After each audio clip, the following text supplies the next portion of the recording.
ओम शांति। प्रजापिता ब्रह्मा कुमारी ईश्वरीय विश्वविद्यालय के यज्ञ इतिहास में निराकार स्थापन करता परमात्मा शिव और साकार प्रजापिता ब्रह्मा बाबा के साथ साथ आदि रत्नों में बहुत सी ऐसी महान विभूतियाँ हुई जिन्होंने अपने तन मन धन से समय संकल्प श्वास से ईश्वरीय सेवाओं में अपना जीवन अर्पित किया और विश्व कल्याण के प्रति अपने जीवन को उसमें बड़े दिल से स्नेह से लगाया। इसी श्रृंखला में देखा जाए तो हमें याद आता है कि हमारी मनमोहिनी दीदी जी भी हैं जिन्होंने अपना जीवन बहुत छोटेपन से ही बचपन से ही ईश्वरीय कार्य में लगाया और परमात्मा की नज़र उन पर 1936 से ही पड़ी और उन्होंने अपने जीवन को ऐसा श्रेष्ठ बनाया, पवित्र और योगिन बनी और सारे विश्व को भी प्रकाश में लाई। दीदी का बचपन का नाम गोपी था। बहुत ही साहूकार परिवार से बिलोंग करती थी दीदी। और जब ब्रह्मा बाबा ने शरीर छोड़ा उसके बाद प्रकाशमणि दादी और मनमोहिनी दीदी जी ने ही आपस में मिल करके ही सारे यज्ञ की व्यवस्था को संभाला और बहुत निपुणता से योग युक्त होकर सारे व्यवस्थाओं को संभाला। लेकिन देखा जाए तो दीदी का व्यक्तित्व तो बहुत ही महान था।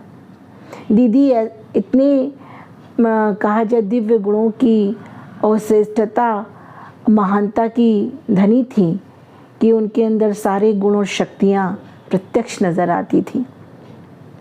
दीदी में एक विशेष बहुत अच्छा गुण था कि दीदी किसी भी आत्मा को देखती थी तो जैसे कि सामने ही बैठ करके उसका एक्सरे कर लेती थी। उसके अंतर मन में क्या है, उसका पास्ट प्रेजेंट फ्यूचर क्या है, दीदी जैसे कि उसे जान लेती थी। दीदी की पारखी नज़र उसके व्यक्तित्व को पहचान लेती थी। दीदी में ये एक बहुत बड़ी विशेषता थी। एक बहुत अच्छी कहा जाए ईश्वरीय स्टूडेंट थी। उनके हाथ में सदा डायरी पेन होता था। कभी भी ईश्वरीय श्रीमत को कभी मिस नहीं करती थी, परमात्मा महावाक्यों को मिस नहीं करती थी। बहुत ही रेगुलर और पंक्चुअल रही, जिनका आज भी हम उदाहरण देख करके बहुत कुछ सीखते हैं। वैसे देखा जाए तो मुझे भी बहुत खुशी होती है और बहुत अपने भाग्य पर नाज होता है कि मैंने भी अपनी राजयोगिनी तपस्विनी दीदी का सानिध्य पाया और दीदी से बहुत कुछ मैंने भी सीखा। जब हम छोटे थे तब कन्याओं की एक बहुत अच्छी भट्टी कहा जाए या ट्रेनिंग कहा जाए वो पांडव भवन में हुई थी और हम सभी वहाँ थे। तब अधिकतर क्लासेस हमारी प्रकाशमणि दादी या मनमोहिनी दीदी जी ही कराती थी। उससे भी हम सब भरपूर होते थे।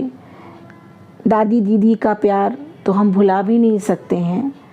और जब भी हम बैठते थे क्लास में तो दीदी हमेशा हमें अपने पास बुला करके बिठाती थी, बहुत प्यार देती थी, सिर सहलाती थी। अगर हम क्लास में पीछे भी कभी बैठ जाते थे तो दीदी हमें बुला करके प्यार से अपने पास बैठा लेती थी। मुझे शुरू से ही ज्ञान के गीत या कहा जाए बाबा के गीत गाने का बहुत ही शौक़ था। दीदी अपने पास बुला करके मुझसे बहुत सुंदर सुंदर बाबा के गीत सुना करती थी। मुझे भी बहुत अच्छा लगता था।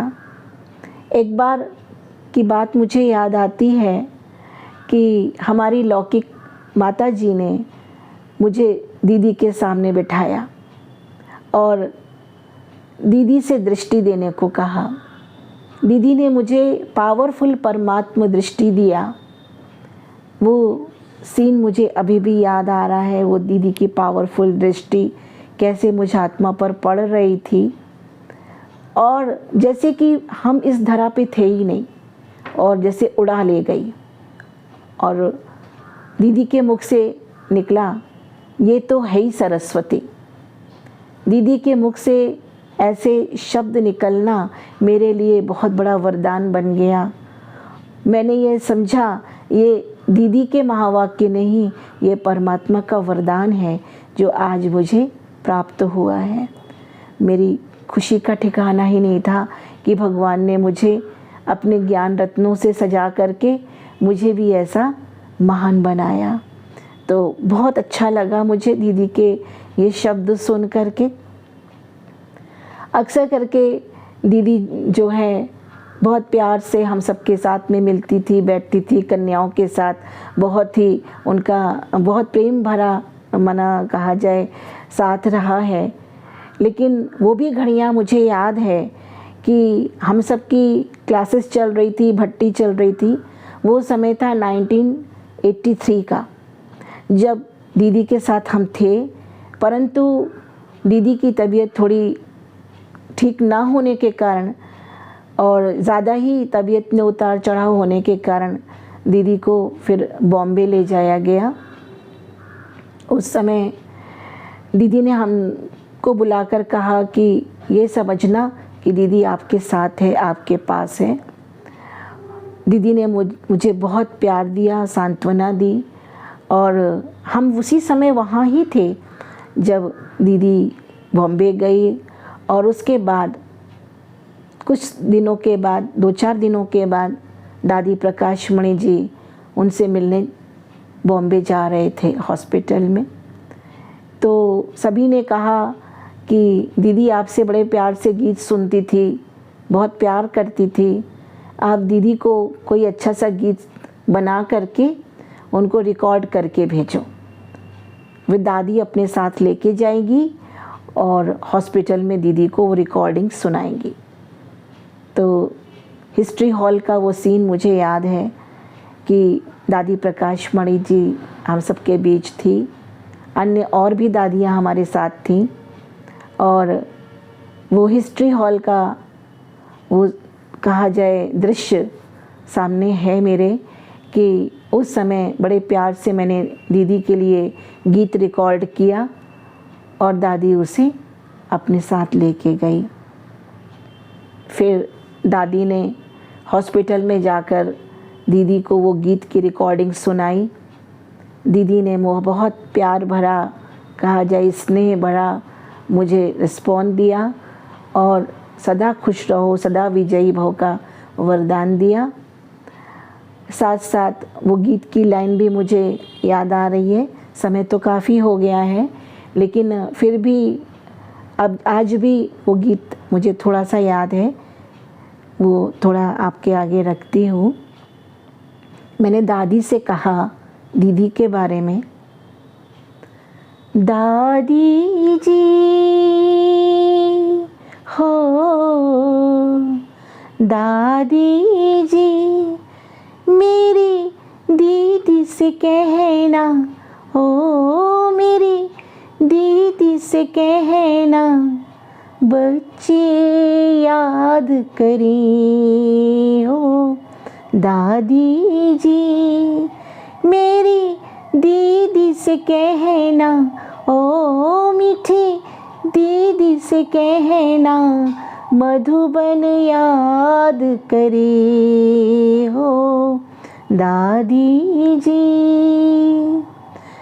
तू तो सबकी नैनों में चमकी, तू तो सबकी नैनों में चमकी, मधुबन की कण कण में दम की, कहना उस मीठी दीदी से, बाबा की प्यारी सजनी से, कहना अब घर वापस आ जा,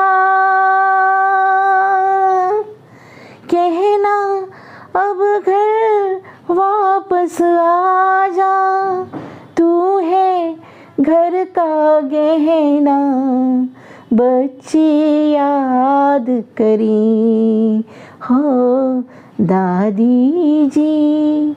मेरी दीदी से कहना, ओ मीठी दीदी से कहना, मधुबन याद करे हो दादी जी। दीदी के प्रति ऐसा गीत भेजा और मन बहुत कहा जाए कि बहुत ही विवल हो रहा था अंदर से कि जल्दी से दीदी हमारी आए। लेकिन कुछ समय पश्चात दीदी ने 28 जुलाई 1983 में ही फिर बाद में उसके बाद शरीर त्यागा और शिव बाबा की परमात्मा गोद प्राप्त की।